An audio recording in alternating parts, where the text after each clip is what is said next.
Hi!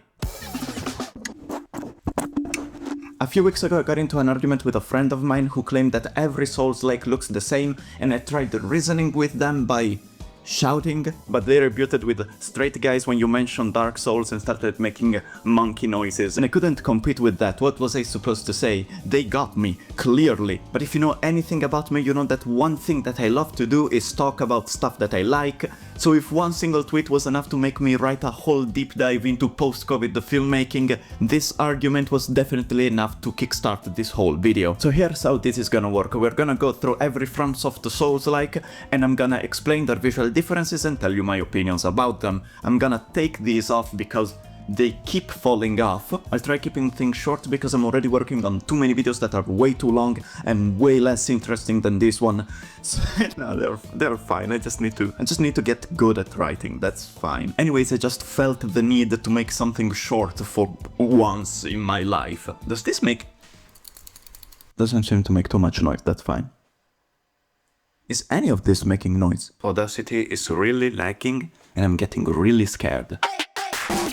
My boy. And to consolidate their differences into a clear, completely objective visual graph, I invented a system that can be reused for all future FromSoft titles for the years to come. I present to you the Berserk to Kurosawa scale. Insert here, I'm still not sure how it's gonna look like, so... Very simple concept, you just put a game in there and it's gonna automatically tell you the ratio, that's the Berserk to Kurosawa ratio of anything you put in there, I guess. So let's get started with our first game. Everything looks glossy and shiny, which is like 90% of the time worse than the original color. Seriously, base Lucario was fine, why did they decide to cover him in piss? Speaking of which, this is an early PS3 game, so everything just has a coat of washed out yellow that only looks good if you don't have eyes. There's so much bloom in this game that it can only be compared to that one Ark Survival Evolved meme. Why is a stone wall the brightest thing in this room when it's supposed to be in ruins? Everything has a general lack of detail because they hadn't quite yet figured out how to make games good. Also, the music is genuinely terrible. Art style wise, it is pretty low magic. Not really because there's a whole mana bar, but visually it's a lot less fantastical than future installments in the series. Its armor and weapons designs are the most grounded in the whole Souls tetralogy, I hope that's how you pronounce it, I have no idea. Except for the Moonlight Greatsword, which has probably the most fantasy look it's ever gonna have in these games. It's a weapon, for those who don't know, it's a weapon that reappears in every title except this one. Sekiro is their best game though, don't get it twisted. And the sword looks that way because it's a one-to-one replica of its Kingsfield version for the PS1, so it's just like a giant blue-ish sort of popsicle thingy, and it looks very funny in this game. It's so out of place compared to everything else. The animations are very janky, probably because most of the team had only ever worked on mech games, so that's that. On the Berserk to Kurosawa scale, it's a 50-50, it's fine, not that either things are better. Also, by Kurosawa I just mean like Japan in general. Like if something is cool and very anime, it counts as Kurosawa because the samurai, cool stuff, you know, movies. Is it still recording? It didn't. Thank God I have a backup camera. Sound check again. Perfect, I should... Okay.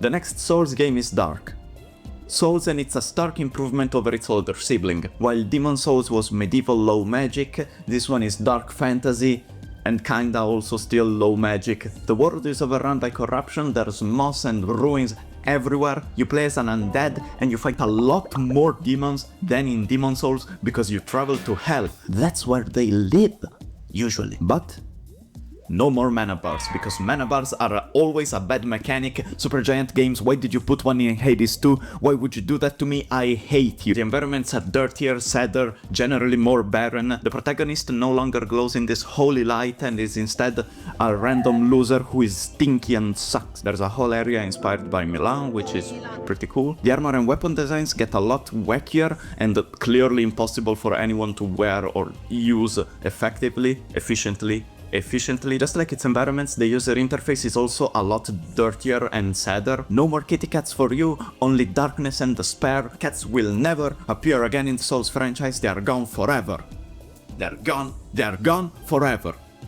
They are gone. The music doesn't suck anymore, the peace filter is gone, Bloom decided to calm down, for the most part. Roughness and normal maps decided to be normal, the animations are a lot better, and the moonlight is darker. Berserk to Kurosawa, also a 50-50, kinda, in my opinion, more towards the Berserk, just because it's still pretty medievally stuff. Dark Souls 2 is, in my opinion, the most interesting game in this series, because when I read, due to a number of factors we were actually forced to rethink the entire game midway into development, I can't help but wonder what that previous game was supposed to be like, and what remnants of that version are still left in the final product, and that's awesome in my opinion. In this case though, you can pretty clearly tell that this game wasn't supposed to be a sequel to Dark Souls. In my opinion, even if maybe the project was called Dark Souls 2, they were clearly trying to do something more akin to the differences between Demon Souls and Dark Souls, just another installment in the Souls series. Demented Souls, I don't know, it's something, Demetrio Souls, that's me. Do people in asylums walk around barefoot? Cause those are demented souls. Are demented souls. We really had to go back to the drawing board and think once more about what a Dark Souls game should be. To me, sounds a whole lot like what they were originally working on wasn't a Dark Souls at all. It wanted to be different, but halfway through they had to course correct into a mix of ideas that upset most fans, because it's just enough like Dark Souls 1 to feel like the people who made it didn't get Dark Souls 1. But I don't think that's what happened. And even if the project has always been Dark Souls 2, it definitely feels like it's trying not to. Everything is a lot warmer than the previous game. Majula is an area that you would have never gotten in previous FromSoft titles, even outside of the Souls series. It shares a lot more design philosophies with Kingsfield and Demon Souls. For example, the poison is green instead of purple, like in Dark Souls 1, but it is green in Kingsfield. Its structure is far more similar to Demon Souls, revolving around that central hub area, with paths to choose right from the beginning that will take the players to different locations, rather than the more Metroidvania approach of its previous installment, of which most mechanics are still present aesthetically, but work differently. Its enemy design is also the best in the series, and I won't explain myself, just they are cool, I love them, they are awesome. They can give cloths proper physics now. That's neat. The environments have this slight, surreal, picturesque aesthetic to them that make the game feel like a continuous dream, linking places together in unconventional, sometimes nonsensical ways to elicit surprise and a sense of wonder in the player. When you start to consider that there must be a reason for something being where it is, then the world becomes a little more interesting. I try to implement ideas like this throughout the game, to give the player something curious and unexpected. It is, I think, the first time that the studio used motion capture for its animations, and it shows. They are not good, I don't like them, the animations are the thing that I don't like about this game. They just lack any kind of weight at all, basically. Mike. Also, if you're one of those people who thinks Dark Souls 2 is awful and sucks and is bad, comment, leave a like, subscribe, and never speak to me. If you ever notice any plot holes or discrepancies or stuff that doesn't really make sense, remember, not canon, just cool. I know I'm built different, because when I saw that you can take an elevator from Earthen Peak up to Iron Keep, all I could think was, isn't it awesome that skyboxes work that way? Like, you start at the top of a mountain, and by moving up you arrive at the base of a volcanic mountain range. That's awesome to me. That's like someone playing a card trick on me. I love it. Fun fact, the Iron Fort was originally a piece of concept art for a different project. What could that project have been?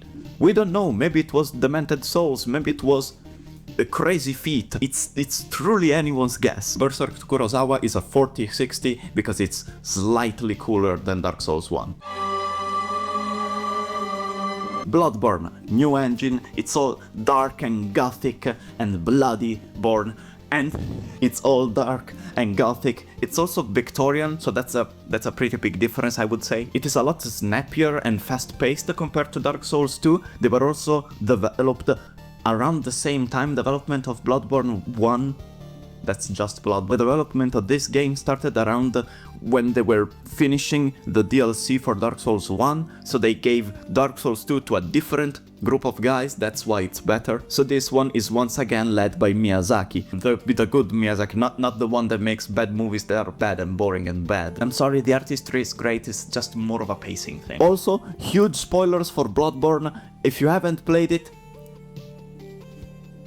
buy a PS4. This video is sponsored by Sony. I don't know how much I can rate it on the Berserk to Kurosawa scale, because it turns into Lovecraftian horror midway through, and people often forget that it wasn't advertised at all as cosmic horror. It's just a wild card that they threw in there because it's cool. So 8 out of 10. Good game.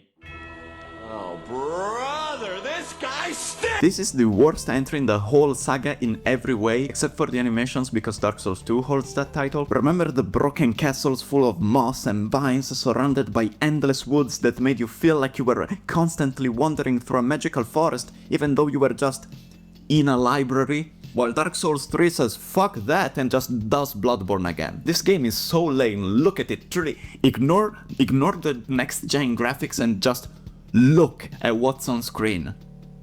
It sucks, right? Sure, the designs are from a different time period, but because they used the same engine as Bloodborne without really making any visible changes, it just looks and feels like a modded version of Bloodborne. The contrast is both turned up to 11 and boring somehow. Dragon's Peak is blinding. Why are these candles so desaturated? Why are the lights grey? Why is everything in this game so fucking grey? The plot of this game is multiple universes colliding together with, well, not really multiple universes, there are multiple kindling cycles, but shut up, who cares? You know how in previous games there was always someone rekindling the flame and continuing the endless cycle of hatred and violence? Since for some reason no one's doing that anymore, all previous lords who had previously kindled the flame get awoken at once, and still no one does anything, so other randos, including the players, get brought back and it all fuses together. And it's super cool and awesome,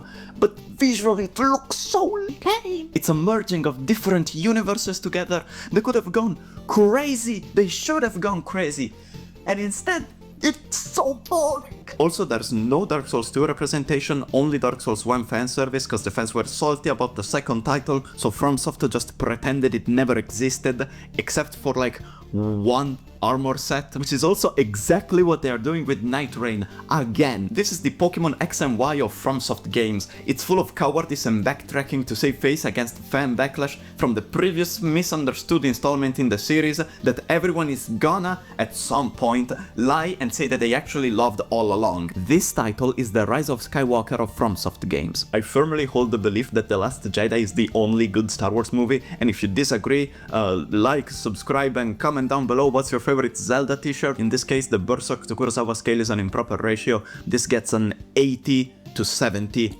Everything's overtuned. Visually, it's full-on gritty fantasy. Very, very medieval fantasy. But the gameplay is just anime and the movesets are just anime, so... Hi, while editing this video, I noticed that I completely forgot to mention the final boss of Dark Souls 3 in its final DLC, which, for what we know, is the final boss of the entire Souls franchise. And as his quote, before you fight him, he says, "Hand it over, that thing, your dark soul." And that's awesome. That's so funny that he name drops the title in the very final boss fight of the very last game in the whole franchise. So that's so funny. Because of this, Dark Souls 3 is actually a really good game. 10 out of 10, perfect. The best in the series, I gotta say. If we are following the premise that this video is an analysis and a guide of the visual differences between FromSoft games, this game's Japan. I feel like compared to every other title, this one's pretty blatantly different. Maybe someone can tell Victorian and medieval apart somehow, but I feel like everyone can tell the aesthetic differences between games set on opposite sides of the globe. I feel like that's... like we can all agree on that. Also, they finally learned how to make their engine look not awful and boring and bad. Berserk to Kurosawa, 0 to 100. Seems pretty clear why. Gioco sempre a Elden Ring. Elden Ring! It's pretty hard to talk about Elden Ring because there's so much stuff. They reuse assets from basically every game in the series. The catacombs are very similar to Bloodborne's Chalice dungeons, both in aesthetic and the level design. The power stances from Dark Souls 2 are back. Their design philosophy, in which the game expects the player to break it, is also back from Dark Souls 2. It is not afraid of being bright and vibrant, especially in the DLC. It's the most baroque feeling of all the games, not because it actually resembles anything baroque, but because it has a lot more bells and whistles and fancy decor, and FromSoft is basically flexing the amount of detail that they could put in everything. An example of the level of detail present is their version of the Moonlight Greatsword, which in the previous games was just this big blue slab, and now you can actually see the crystal at the base and how it expanded and formed the actual blade, and I think that's really cool. It takes visuals from all the previous games but reinterprets them to make them feel more anime. An example of this, the blood. While in Bloodborne it looked pretty much black, at least very dark, now it has this vibrant flaming red color when talking about the regular blood, and actual flames when talking about the blood flames. They took what they already had and made it more like Dark Souls 2. So they made it better. The best lens to see this game through is that this is their big game.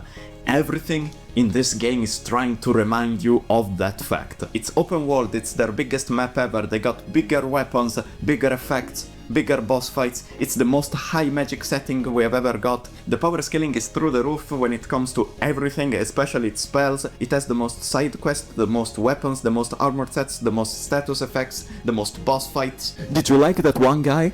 How about we make you fight it 50 times? It has the most upgrades, the most hugs, the most endings, the most insults directed at me specifically, the most dungeons, the most tallest elevator ever, the most moveset, the most skills.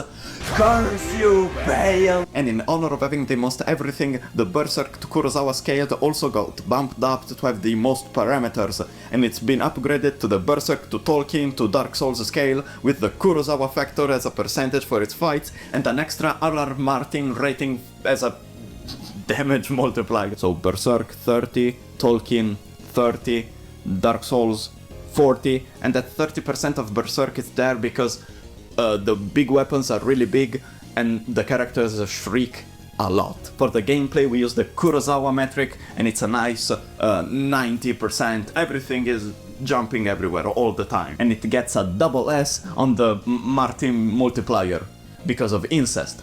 Twice. Double S, more like a double R because of R.R. Martin. You get it, this game is awesome.